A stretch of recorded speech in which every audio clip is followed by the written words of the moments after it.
جو سب سے اعلیٰ خوبی تھی وہ تو اللہ نے تیری بیوی کو عطا کی ہوئی ہے۔ حضرت ابو بردہ رضی اللہ تعالیٰ ایک صحابی ہیں، البدایہ والنہایہ میں روایت آپ کو ملے گی۔ وہ کہتا ہے میرا اپنی بیوی سے اختلاف ہو گیا۔ بیوی سے جب بندہ راضی ہوتا ہے تو بڑا ہی راضی ہوتا ہے، پھر وہ کہتا ہے کہ جیسی میری ہے ویسی کسی کی بھی نہیں، اور جب ہوتا ہے نا ناراض تو پھر وہ منگنی سے کہانی شروع کرتا ہے کہ جب میری منگنی ہوئی تھی تو تیرے چاچے نے مجھے گورا تھا، اور پھر وہ دن جب رکھے تھے اس دن جو کام ہوا تھا اس کا بھی ذکر۔ اب اختلاف جو ہو گیا، اور جب آپ کسی سے ناراض ہوتے ہیں پھر اس کی خامیاں ساری سامنے آ جاتی ہیں۔ پھر وہ کہتا ہے شادی والے دن تیرے ابے نے صحیح سلوک نہیں کیا، یہ جو مجھے کپڑے دیے تھے جو کو پہننے والے تو نہیں نا، تو میری اماں۔ اب اختلاف ہو گیا۔ اب ہم کیا کرتے ہیں، جو قریب والے لوگ ہوتے ہیں وہ اس پر تھوڑا تیل اور ڈالتے ہیں۔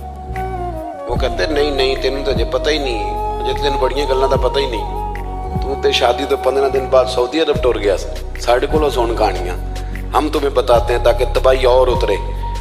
اس طرح نہ کریں۔ آپ ایک آدھ بات کہہ کے چلے جاتے ہیں، ان بیچاروں نے اکٹھے رہنا ہوتا ہے، ان کی زندگی دوزخ بنی رہتی ہے۔ ان کو قریب کریں۔ اللہ کے رسول تو کسی کا نکاح کرتے تھے تو میاں بیوی کے درمیان محبت کی دعا فرماتے تھے۔ تو وہ صحابی آئے تو اپنی بیوی سے ناراض تھے، تو انہوں نے اب بات شروع کر دی، کہنے لگے یہ بھی کرتی ہے، یہ بھی کرتی ہے، یہ بھی کرتی ہے، یہ بھی غلطی ہے، یہ بھی غلطی ہے، یہ بھی کوتاہی ہے، بڑی باتیں سنائیں۔ اللہ نے کان کتنے دیے اور زبان، اس کا مطلب ہے سنگل بولنا چاہیے اور ڈبل سننا چاہیے۔ حضور سنتے رہے، بلکہ حضرت ابو بردہ رضی اللہ تعالیٰ عنہ کہتے ہیں میرے محبوب نے نا تکیہ منگا لیا، ٹیک لگا لی۔ کئی لوگ کہتے ہیں نا جی ڈاکٹر نے میری بات تو پوری سنی کوئی نہیں، تو جب تک پوری سنی نہ جائے بعض بندوں کو تسلی نہیں ہوتی۔ پورا وقت دیا۔ وہ کہتے ہیں جتنا میرے اندر غبار تھا سارا میں نے نکالا، اور میں نے ثابت کر دیا کہ میری بیوی میں یہ بھی کمزوری ہے، یہ بھی کمزوری ہے، یہ بھی کمزوری ہے۔ کہتے ہیں جب میں تھک گیا نا باتیں کر کر کے اور باتیں ختم ہو گئی تو حضور ہلکا سا مسکرائے، پھر پہلی نظر ہی لوٹ لے ماہی تیرے ہار شنگاراں۔ کہتے ہیں حضور ہلکا سا مسکرائے زیر لب اور فرمانے لگے کہ تیری بات ختم ہو گئی ہے تو ایک میں بھی کر لوں۔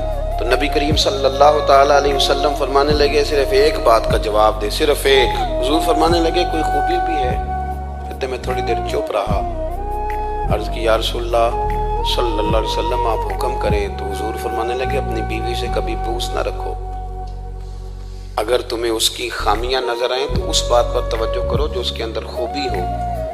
کہتے ہیں میں نے اٹھ کے عرض کی یا رسول اللہ میری بیوی پردے کی بڑی پابند ہے، میری خوابگاہ میں کوئی دوسرا شخص کبھی پیر بھی نہیں رکھ سکتا۔ تو فرمایا جا پھر گھر جا کے بس آج جو سب سے اعلیٰ خوبی تھی وہ تو اللہ نے تیری بیوی کو عطا کی ہوئی ہے۔